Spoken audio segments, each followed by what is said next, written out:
function khat in sunga function khat in ei diu hi hen lang le iti ki bo diu na iti ki bo diu ham function khat nei ding hi lew hen iti ki bo diu ham birthday thupi ta khat iman diu ham ahi lo le anniversary wedding anniversary ham ipi ham khat kin thupi ta khat mang di hi lew hen iti ne ki bo diu ham ahi lo wa le independence day ho dong ko iman si ting lew iti ki bo jiwa ai ho hin igial thupi lo bang pa center lang a government thupi ta ta ki ho hin tu khangin ai ho dong ai ho lang a dong thupi ta ta independence day ho thupi ta ta ni mang jiwi hi kum som se gi kum som nga hi lo le birthday mai song kum siang rong hi chi mhem ipe ni ho dong thopi ta I man ba to decoration ho dong thopi ta ni I bol si bin lung thima jong ki go si bin koi go diu ham I ta bang sai cho diu ham ta bang ke I sem diu ham I ta bang a program I bol diu ham I ta bang bani ki cho diu ham I ki go si bin ahi le tu ni hin le se chunga ni ko lo pi ka ni ko la an ko lo pi pen chi tham te good friday hi ji good friday jesu christa nang le ke hat do na dinga cross ang thi ni hi ji ni ko mang ding hai tu ni hai nang le ke I ta bang a ina ki bo na bang thi I ga agyal di bin ka de ni ko tam ta no nan te pa kai jisu pen jong a thu pi poi ka ti poi a thu pi nai a hin le se ni he min hum peng jong le tu ni ko a thi ding bang hin hum thi da han lang Calvary to hin than da han lang le ahong pen do se piao ni ham ahong pe ni tu ni agal zon poi hi ji nang le ke ya ding agal ei zo na le se gal a zo na ni ko hi mang ding a hi nang le ke iti hi bo nang ti ga agyal di min ka de se Jesu Christa le se na hung le masang le se na hung pe na cross a hung ki ke be masang chun Jesu Christa hi in pathe na in van dil te o hi ji ni hoding hi gal vet jingovin tin lung he min ka minum jingovin tin hi ni khat ting le Jesu Christa hi mi him ten dei mo in cross a hin khe be di wa hi Lei set ba noi le set mi hem te zon se zo se pu a cross a hung thi tin gal vet win tin ka pi ze mo win tin a hin Jesu Christa cross a hung ki khet ni wang chun na he nan te a hi wangin Jesu Christa din zong a gaw zo ni ko hi pathi na ding in zong a to bon a bul ni ko a lo ni ko hi sin anat na nan te hi wang a gaw zo ni ko hi sin pathin ki pa ma ze min lung hai ma zengin tu ni hin wana konin Jesu Christa hin pathe ne hin van dil te hin leisin hin veo han lang le o Calvary a Jesu Christa cross a ji kai chu hin moving tin ama chon se je jong hi lo nang le ke chon se ja cross a Jesu Christa ki kai chu moving tin Jesu Christa thogin no ho chu moving tin hi ji cho hin mo ting le nang le ke hin ve le alu a thai na den Jesu Christa tho na to chun tunia nang le ke hin ko man he Jesu Christa hin pathe na hin hi chen gia gen thai ka thwa hi chen gia ha san na ka thwa hi chen gia na ta thwa ama chon se na li chon se na ho bu mi te chon se kha cha te chon se ja hi chen ge na ta thwa to ama ho hi ta hin ko man ati ye han lang le ana tho na to chun e ho hin ko man he ki to hoi asamong na den iga agyal di min ka des tunin Guess mani ko na Jesu Christan ko na adon chu hi ho lim na jibi hi ji ko ni ana bel hi ji ko na tu hi thing sat na lai hi ji ana bel hi tin inung ana gel ji mu ni izo Bible jang chu phat be hin sim do ki ning ka tu Luke bung som ni le ni chang som ni le ni apa chang som ni le ni jan hin sim dong ka tu Luke bung som ni le ni chang som ni le ni apa chang som ni le ni jan Chang som li le ni heba pha na sa le hi ji khon hi ka ko ma ko nin chon mangin a hi wangin ke ma lung got bang hi lovin nang ma lung got bang zo hi hen ati chuin wana ko nin van til khat ahung kilain thahat ahung pen hi chuin aman na asabe se zengin guntain ataw kitan jule thisan aloma tula vatha bangin aul thisanin along jing tan hi atu thing sim to pathin emal som tu han lang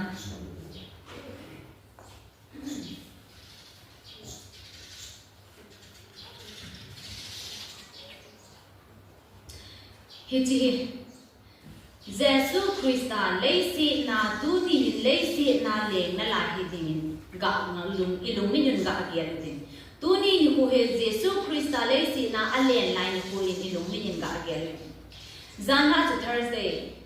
leisi na alen na ni ko last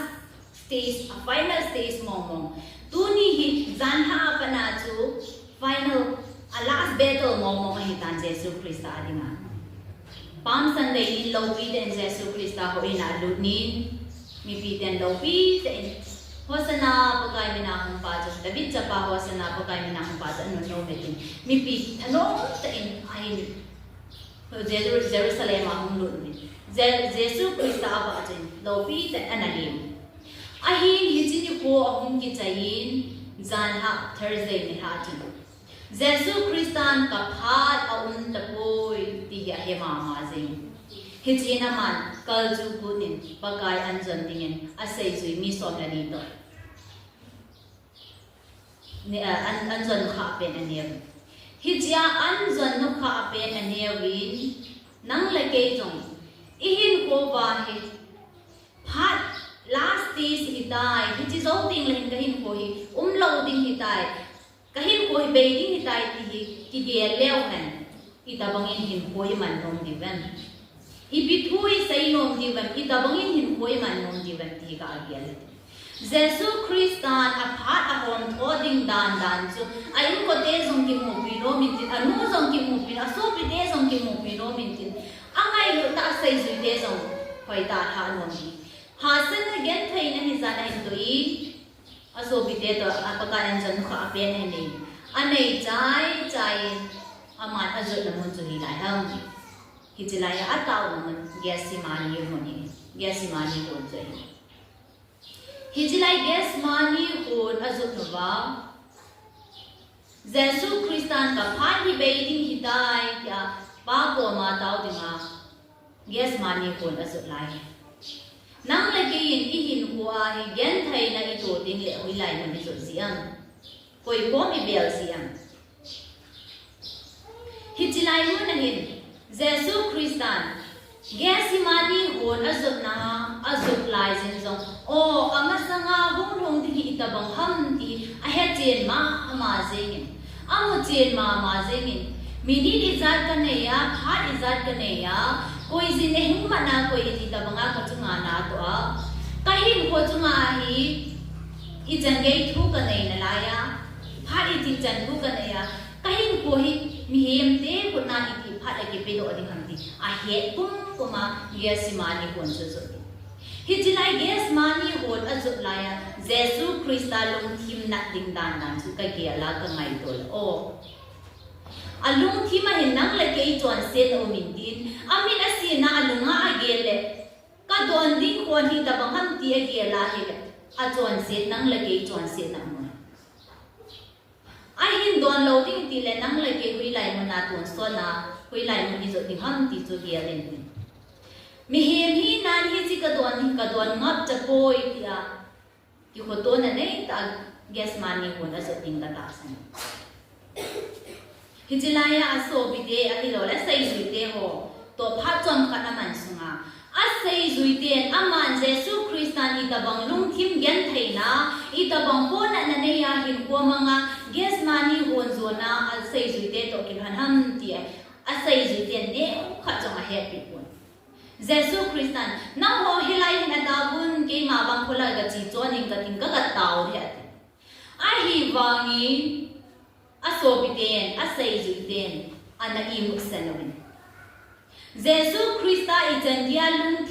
lunggen thai ijandia lingwaya him ko man wangin asai zuiten itabang din mun ham ti happy covid nei taw pe win nang ho din jong ki taw win ta asai wangin asai zuiten ana imu sanawin hijia ana imu san kin no Jesu Christa dinga ijandia na ding hita nang chon se si a hiji hon hi ka don ding hita a nang hon I bidinga hiji kalungen thaina taw hi te ka ti jong taw ding jong na nga cha lo ham tia alungia la ngai do ding ka ta san ei ti ki hi lawang nang si na nang ho si na hiji thil pha ka bol pi ko le nang ho phát trong cha giống nó tàu nôm lộ vá nó cái sẽ gim nôm lộ vá lệ cái đòn tâm mình nó hoàn cái đòn tâm mình nó đòn bị bồ với nghe nó thi bị bồ với nghe nó hát độ bồ với nghe thì alung kia thì này là điều bổn tâm tạo mình cả ta sen ai vami Jesus Christa achihin thum vei zen agatawin ahong sel asai suite thacholin ana imru amozi ai vami ma cha sai ko hitsita bang chu hi ben nei ozo Jesus Christa itabang ala thu get thaina tu hin itabang ei tho pi hanti ahaya koi ma cha iun ta lo diu ka ta sen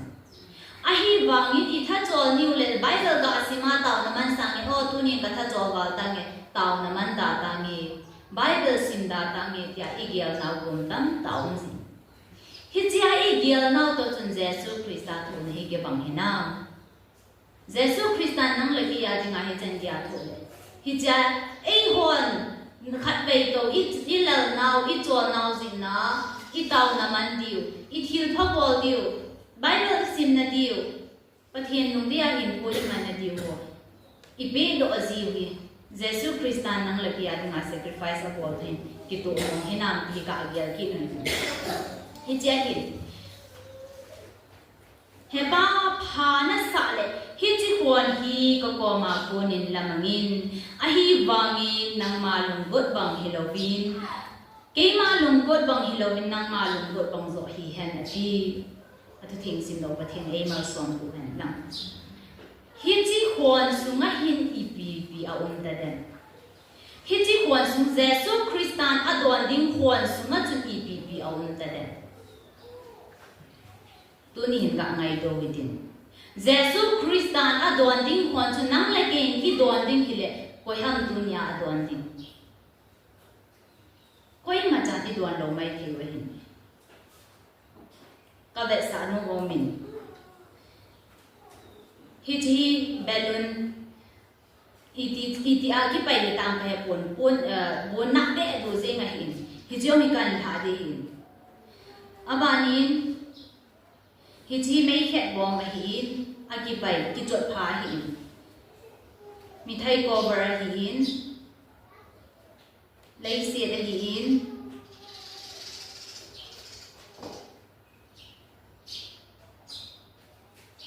pon se hin ham pa hin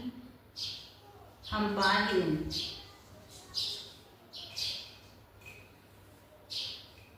hithi don din kitile koi ham i don din hithi don din ai ki sonan la koi ham da don din na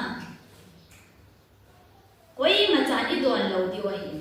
Jesus Christan heba hithi khon hi ki ya konin lamang nin ti hithi sanga nen zo khon cha don ai a khon sunga chun i zo sei now i kile sa now i hoi tho now pathian i tai tom now i zon than hoi now i kita lo now pathian ki nga hin pui man lo now i pi ham i chon se now a huan sung a ve na le hi chi huan sung a chon nang la ke chon se na mun tin hi chi huan sung a chon nang la ke chon se na mu ze chun ki dai tin Jesus Christan hiji huana adon hiji huan adon ding chu nang la gein huan tui then cha khat ani je ma a hi le I don mom lo le hiji huan adon ding chu ko iki phal mom ding hiji lei si thila ne a hi in Jesus Christan bang hiji chu lei si thil go ke wi lo chon si na ki su dim nen dim se huan chu adon tu ni hin nang la gein hiji huan chu ipia isu di manga ge lo Jesus Christan ataw pe na pa hiji khon higi ya konin lamamin atia athum hiji khon sunga jo nang leke ipi ham ikile sa nei tha ham I hoi tho nei tha ham sumai ki ta lo nei tha ham izon han hoi nei tha ham I han se nei tha ham I bi ham hiji khon ai tha jo Jesus Christan adon dingai tha pi ham nang leke ni ha pi ham hiji I chon se na kon chu nang la ke I don ding hile koi ham adon dinga nangin zong na don mong ding na ken zong ka don mong ding na nang la ke I don ding hi han lang hile hiji ko na chu hi chu ho hi ha mong ding na hoi ten ding ai do hi din hi chi ko na nang le ke yin i het lo hen i gyal thu pi hen lang i gyal thu pi lo yang ina tha sing ho chu tu ni hin nang le ke i don ling ni de i don mong ni na khani hi chi ko na tu hin na don te hen nang le i don na i sai lo de i bol ha du i lungo hang de ai hin jesu christian hi chu kwan chu a vet na hi o nang le ke i chon se na mi a hi wangin hi chi kwan cha don lo wa le nang le ke chi na ding dam amu ki hi chi lai din hon hin jesu christian i pi mong a bol den nang le ke hi le he i pi mong i bol den kwan chi don zeng de ham a hi lo le ke na tho na ding bon hi lo a so tan de pa hi chi wang ka don no poi lamangin mi hiam te ei ni i sim sai hin i lim le mi la i sim a hin ei ho ging ding le ei ho ba choi ding ei ho na tong de ho kin bol ding a i sim a hin hi chai sim lo na het lo ba chuan sin na hin ko ma na he chuan sin ga chu ki lo tan te don po nge ti mai thio a hi aman jesu christian aman alim bang bangai simova ama holding ama wa ajaiding ama janle ding ai simova ama ai sim lo na khat cha bo lo ela ama sulung hang ding ama sulung yan thai ding ba ai sim ai kin koi man na wa he chi hin koi man na wa ko na ai ho that do na ding ha hi chi kon adon ji jesu christian ki chan ge thana mo mong ta le hoi den mai do hin jesu christian in jan yet na mong ta tu ni a bon mi nu mi pa in o za te hin chapang ho i thu a anun lo tin i chan ge ya i lu hang jiam i lung han dan chu phat be kom le na sa ta i lu an su hiel chu ki that jong le ki lung hai ji lo lai i lung han dan chu ki bo nom ji apang khat le ki bo ji punishment di bezi mi him hi na to punishment di bezi ki gim bol zi hi hi cha nang de ki in mon i sim sa jong hi lo ama ho sa nga i le zo mai ama ho chu nga thu ne hi mai se a chu chan dia lung hang hi le pathe ni alim le amela asima ama zan le ding ama ho ding ama ba ajai dinga asim mi himin ama lung thai lo na asim hin koi ngan ki no chu pathe na dinga i chan dia lung na tum de ta pathe na dinga i chan dia lung na tum de ta he chi alung nat na pa go kyo hi lo wa he ta hin koi man wa ko na hi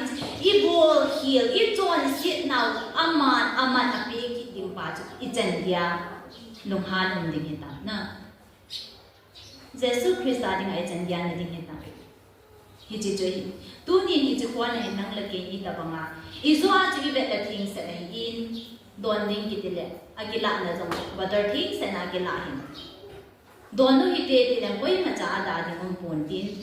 a hin tun bang ki ta bang in dang cha hi jong lew en hi chi ko hin don no ti na koi ma cha anom ding em ta po ke jong kan on pon a ji chu thil ne tin se jesu christian adon ding pon chu nang le ke EPA isu dim piu ham EPPI isu le piu ham ji hoi ten ki gya le tin abana chen jesu christa chu itabang hiza jesu christa chu tabang ya ni chi kwan he don wana mi ema hum pe masanga wana pa ko ma lumong ta hin ko manga pa to kingai lu ta hin ko hin manga ki sei se ki mo se na ki dem to na lo ki tai to na sa lo ton se ki ti him lo lumo se le thamong se la wa na hin ko man ko ma ba pathin aba jai ba pathin na hai ko ma ba aman mi him te ki aman ban dil te zen le se sa hi lo ban dil ten ama azan le a ban dil ten ama aba cha ya lumo ta ba to wana non sa ta hin ko hin ma alo pina zo si hin dala hinoi lei si na chon si gim na mon chon si nin vai hom na mon na ahong hi ichan dia ha hi ta avan apathi alo pina hin dala mi hi ma hum pin se jong hi ichan dia ha hi ta tu ni nang le ge jong idin muna ko na tu ai din muna ko na aniam so che I chot ding hile I chan dia ha sai sa ha tu nya in chen a ko na vai chan na che hun ding hile I chan dia ha sai sa ding hita hi chi mai bon ha sai sa ba Jesu Christan va na ka thi hi na alo pi na hin da la le se na nang la ge hat do ding a le sin mi he ma hu pe na chuan sit a the pen chuan sit na hin ho chuan sit na hin ho man hi Jesu Christan na I chan dia ha hi dam ngai to hi tin hi chi chu Jesu Christan nang la ge ding a ai bol pi ama sa pe ne ai la Jesu Christan hi chan dia chuan sit a the wa ma mi chuan sit nang la ge ai ngai na chu sang hi hi cha hi aman kai wang pathin ka hin ka lo pi na ka pathin ka hin ka da na no poi ben pa hi chi le si na mi hem te ho a thang thi da na tai tom dan ai eng si dan khan khin lo na se hin ko ma ngo fe hi ta bang la kun hin thei ka hi poi nang la ke song mi hem khan hun hen lang hi cha ko na ya ha sa cha hen ko na man te tunya pa na ki ban di tai koi ma cha o ke chi ta nge ti ding yom ko ka chi lo de he hi ti hi ka ti excuse tan tai pe di Jesu Christan hi chu chu le si di ta ba nga gim gan thai na chuan sit na man hi wangin ama ti ma cha sei lo pin nang le ke to khat ni na hum le si mi he ni na hum pe ngin chuan sit a the pen hi wangin mi chuan si angai lu pen hi ki hi chi den nang le ke ngai lu na za le na hin ko hin thal do the hi chia hi pa ke ma lung dei lam hi lowin nang ma lung dei so hi hen hi chi khon ha ave na hi de nang la ke ei mu na chung chuan na chu I chuan se na chu am ki I pi a hi chi khon hi su lim ham I pi chuan se na su lim ham amui I chuan se na wa ko na chu I ta bang go na chang di hu ham ki amu bai ki I chuan se na chang wa hi chilai ki nga hi hen lang hi de Jesu Christan tunia hi Calvary cross ya han lo mai thai nang le ke chuan se na tunia I chuan se hi chilai hi ki nga hi ko I chuan se ga chi bi ham I lo te ding hi ki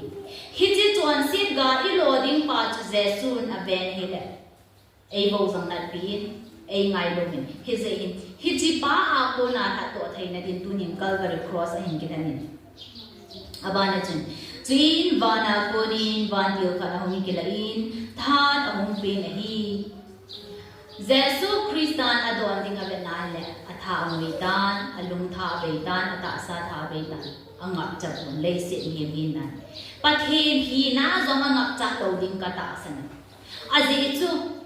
pathin in chon sit a thet pen chon sit ji na ahum thi ding pathin zong adon nai sai lo ding ka ta san a hi wangi chuan sit a the pen a hi wangi chuan se te dinga ahum thi nai ei ngai lu nau bi chana sang hi ta tunin nang le ke zong I ngai lu khat dinga thil pha khat ka bol pi I nei go khat pe do chu thil no mai I hen kha lo hil ei hen kha lo hil I ngai ko kha lo hil dinga cheng khat ni zong le pe do ding chu thil ha sai Jesu Christan chuan sit a the pen hi chi a the pen ho that do na dinga chuan sit sia cross a thi na mu to ding I chan dia ei ngai lu na sang he ta a gil dani le sit mi him kampau in zong I sei do zo po win le sit mi him lung yal mai sin zong pathin I chan dia ei ngai lu ham ti I het him zo dei po hi chan dia sang ngai lu na chu Jesu Christan ei pe o hi ei ve so I hin na phallewa cross a thi na chan dia ei hum hat do naw ngai lu na ei ve so vana konin van tiu khat ahungin ahung kila in tha ahung pe nahi Jesu Christa ami hi nan azo tapon pathin hi nan zong adai lo pen ta la ti da pen ta ahin ko a hung dinga adai lo pen ta hi ding yang ka ta si ahin ปะทีนฮิจิอโตบุนนังเลเกยดามนาอีดิงจะเวเฮเลลุงเซนฮิเซหินนังเลเกยฮูโดไทยในดิ่งเยซูคริสต์อโดนดิ่งหัวนาอโดนาอโทดิ่งดาอโทอาฮิจิอาโกนานังเลเกยอามาโกมาวันกามาอิเลนคนไทยในดิ่งเยซูคริสต์อโดนดิ่งอโทโซไทยในดิ่งทหารนังเลเกยปะทีนทั้งไปนั่นละฮิจิอาหินเยซูคริสต์ไอ้ไงลุนเอาสังอาปะทีนี่อิเจนเทียไอ้ไงลุกินหามอาจจะปาจังขัดเสียเปิดโอโกอุฮิโลวินอาจจะปานาโถดิ้งจะไม่ให้โซเกียนอิตามังยันไทยนาโถดิ้งหามเลสิตมีเฮียมเตียนจุดพาเลน้อยเสียหัวละอาทูลาโลบาก่อยว่าเฮ็ดคำโลเฮลาก่อยว่าอันนบโลบาปะทีนอหิวังอาซิมสามีเฮียมเตียนทูทัวหินหัวหินมันนะอาซิมสามีเฮียมเตียนอเดียอันนกอันนี้งาอันโลด้วยปะทีนาดิงาอิจันเดียนดิเงตามีนูมีปะเตอิจ้าเตียวพอไลดุงามีคันอันโลตรงเลยที่ทูมอนโลไอไอมาซิงอินซงอิจ้าเตอีโบเลลุหันมานาอีโบวางาอาหุงกาติงเลียวอิจ้าเตียวสังามีนูมีปันนาบิสโซยไอโฮนบอนอิจ้าเตียวอีโบวาอีไงลุนวาหุงกาติงเลียวอีโบนัดกินวายปะทีหินเยซูคริสต์อามาจวนเสียเจซงฮิโลวานังละเกยจวนเสียจ้าฮิเจนเดียนนัดอากาตูดิงิปะทีนาดิงิอิเจนเดียนอันนั้นเดินอิจ้าเตียนอบวลคิวจีน่าอีโบซงเล็กกิลุงหางซงเล็กกิโบซังนั่นนั่นไลเยซูคริสต์อามาบวลคิวเลโลนังละเกยบวลคิวจีน่าฮิเจนเดียนอาซิมสามีฮิมเตียนอันนกอันนี้งาอบวลดิงิปะทีนาดิงิอิเจนเดียนนั้นเยซูคริสต์อันนี้อิเจนเดียนนั่นเดินจังขัดอันนี้โลเลเทียมจะขัดปะทีเนี่ยขัดอากาอบวลลายซงเล็กอาซิมสามีฮิมเตียนโซซีที่เซิงเทอาโบไลเปียตาวาซงอามัดไลเปียตาวาซงร่มสิไปหัวซิงซงอาบอนจ่าถากำเทอาฮิจันเกียท่านั่นเลยทิวโบเทนั่นเองปะเทนอาจะป่าจังขัดเสเยซูคริสต์มีหิมเตียนอันนกมาบอลดิ้งมีหิมเตียนจวนสินอาฮิจิจวนสินนาวกาเยซูคริสต์โถดิ้งอาปีดอปะเทนอาหินแบบนี้อีจันดินอันนั้นมองแต่เด่นไงโตหินปะทีนึงไงดูน่าจะจิตๆอาบานินทหารองปีนอาบานินจีนอามานาสเบเสเซงินกุนตีนอาตาวกิตานจุเลอาทิสันอารมาตุลาบัตอาบังินอาอุทิสันอารมณ์ฮะซิงตานฮีปฏิทินสิบโลปฏิทินปัตยบุตรนี้ตูนี่นังเล็กลุงกิมนาหาสนักเออิติวังอีอุทิศนาลุงาอีอุทิศนจันเกอลุนะลุงกิมนั่นเองคุยมาจายังบัวเป็นตูนี่นังเล็กกลุงอากิมเมกแกนไทยสุงกันในป่วยก็ตาซาดามโมเอกะฮิจิเจกะคัดเอกะจ้าเตอาดัมโมเอกะจ้าเตสกุกัยนั่นไอ้โลอิตาบังลุงกิมแกนไทยนั่นเองส่งเลี้ยวเห็นอีเบลยูเยซูคริสต์อินเฮยุบิเยซูคริสต์ก็มาอีโปกิวิเซลาติงเลี้ยวเยซูคริสต์อีโปกิฮโซซีอามาเอปูไอ้ฮิจิไลพานะหินเยซูคริสต์อามาเลปะทินเลเยซูคริสต์อัจจุนุงเบนฮิตาอามานีบานาคุยมาจ้าอุนตันอามานีฮิจันเดียลุงยิมเกียนไทยนาโถฮีฮิจันเดียนาฮิตาอินสุงาจ้าเด่นเนี่ยเทเลโลเลเป็นซิลเรเจอริกัมขันในโลเลโอ้กันนู้นเองจบปีดิ้งฮีกับป้าเองจบปีดิ้งลุงงับนั่นเลยลุงกิมไงนั่นที่ขันเลยมีนู่นจงอาจีจงไอ้ตรงไงสิไอ้โลเลอินสุงาที่ที่จงมีป้าจงอินสุงาจงเกนไทยนะฮะโอ้สุงกันเองนะฮิจ้าจะกับบอลกันจริงไอ้หินเกนไทยนะฮะสันนะเบลดิ้งในโลเฮลาหินโฮอิมันดีอาหารสัตว์ดานจะโจมฮิจิไลหิน Jesu Christa hin pathin hi chilai din mo na hin apet na hon zo si amani sanga anim ai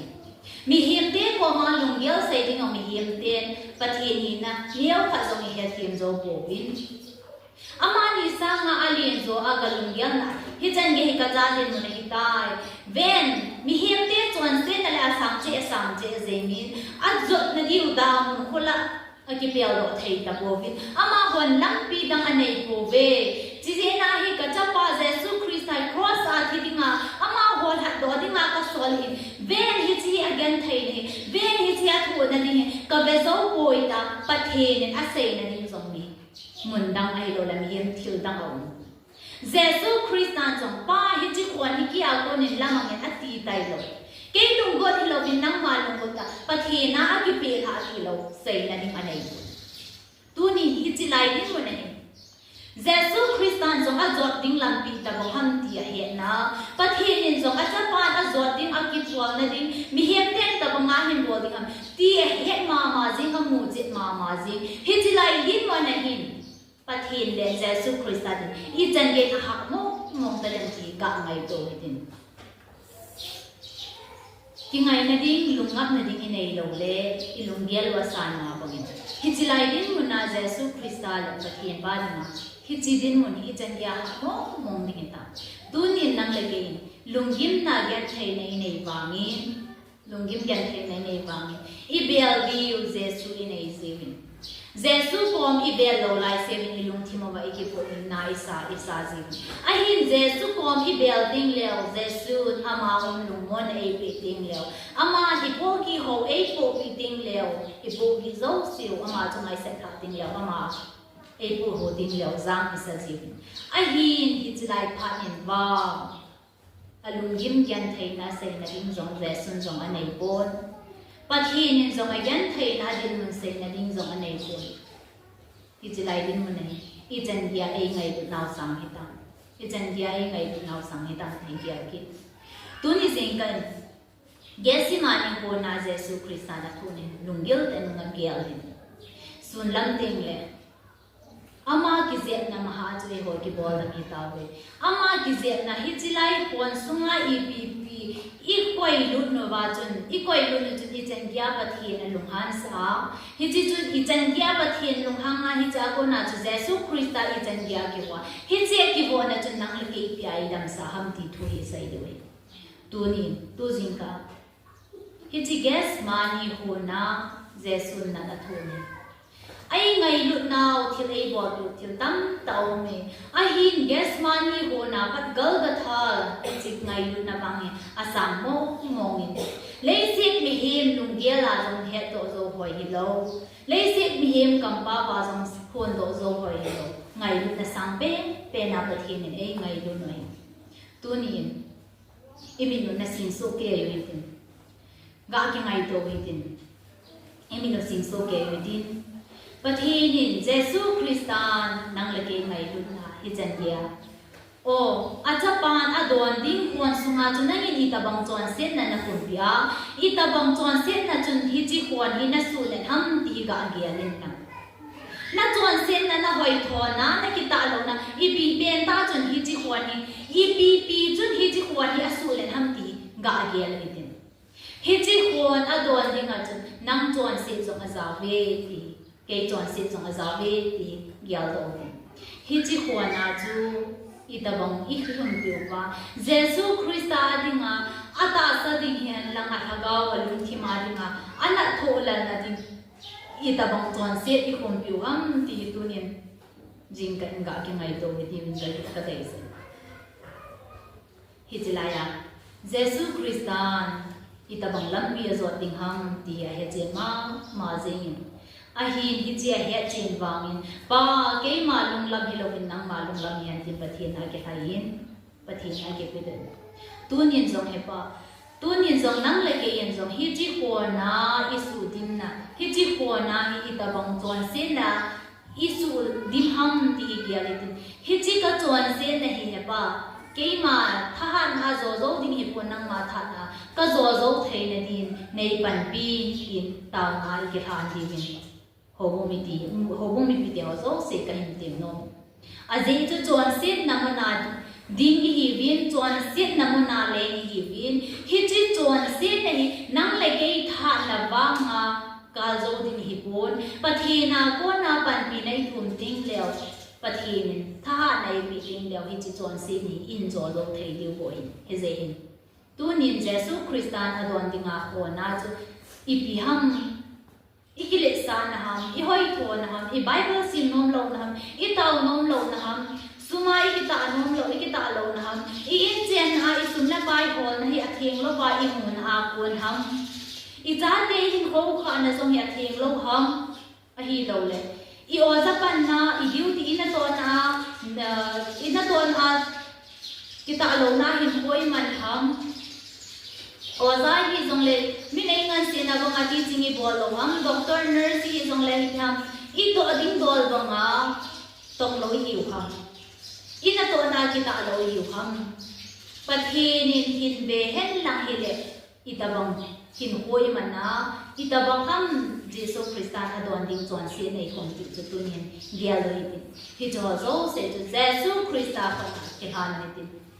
pathin ko ma pan pin na thum Jesu Christan azoting lam pia he ain keima lungol lang hilawin nang malungol lang yan din pathin ko ma kitanin tunin nang lagay zong ito se na hauzo se pathin ko ma kitanin din Jesu Christan atho ding ahen pathin zong he ma zing ahin lungyal gen thei ngap na ding zong anay han pon amanin Hiji chu akpal man lo ba lagal zo na janam nang lagin itabang ham dam ni jan ni chu alung zong thi thei lo amei zong min thei lo akum ki sim lo na apha ki sim lo na muna hi jan dia na ti thu ding chu aven he la Jesu Christan ei go zang na pi bin hiji chon sin na dim set pathin lung han na dim set hiji kwan chu Jesu Christan nang lagay hian in adonin tu ni hin hiji Jesu Christan adon kwan chu Tuan sin na hin hoi manwa Jesu Christan anak na chu atha inak sa azing diuham o behen nang le tun hinin ben nang hijan dia kana hijan dia na thu na ka thu ba ko ka cha ne he thim pu he ti diuham a hin tun hin bang yes mani honin gen thei den ling wai den hin ko na men ka ting ana tau zeng zong leng tun hin ka chanu ka chapan hin ko man ko ka gen thei lo na kana thu lo o me he ti diuham I hol ritin tao na nang ka ki bo me bagai nang man na cha te nei ngai lu nau nei lung sin nam ki dang lo pi sang nge tu pha nen jong ka pathe nei ngai lu nau mi hem kam pa min ka sei do zo ko mi hem nong ya ren jong te thiam zo ko ka pathe ni jong le nong se te na man hi chin na ko do na don ding ko na cho pa I tabang chon se na hin nang na don ding zo kasu net yuwa itabang chuan se na he chwani kasu dim ham ti keima ho lung thim chen ka chuan se naw nang ma nei ge lo so hin la he chi ka chuan se na wa ko na chu nang ma kom pa hin biao thai na dibin nang ma ko ma chuan se ngai dang na kom thun thai na dibin nang ma na na ga nei ban dibin la adin hi chi Good Friday hi chi nang man ke ho ding ana thi na le na thu dim gyan thai na ka hin man na diu sumai ba ung ke te nang man chi ka phar ho nang man nei su thing pi bin nang man nei mang chaw bin nei pan pi bin na phat aba na kom ki man cha na diu ho su nang man nei pan pi bin lang ka chon se na wa ita banga na kon na don ting kon ka su ne tu ham ti rial do hi chi banga chu hi chi chon sin a kim ko mang lo ba nang ma a hung ki tha na chon sin na in zom lo ba nang man ka don di mu ka kon nei don di wa le nang ma hing ding ka hi hi che na ka nei jin thei na di bin nang ma ni chang che nei ho lim pi nei pan pi bin ti na pan pi na ngai cha in hi na chu hi bu ko ka Jesu Christ ang mong ta ni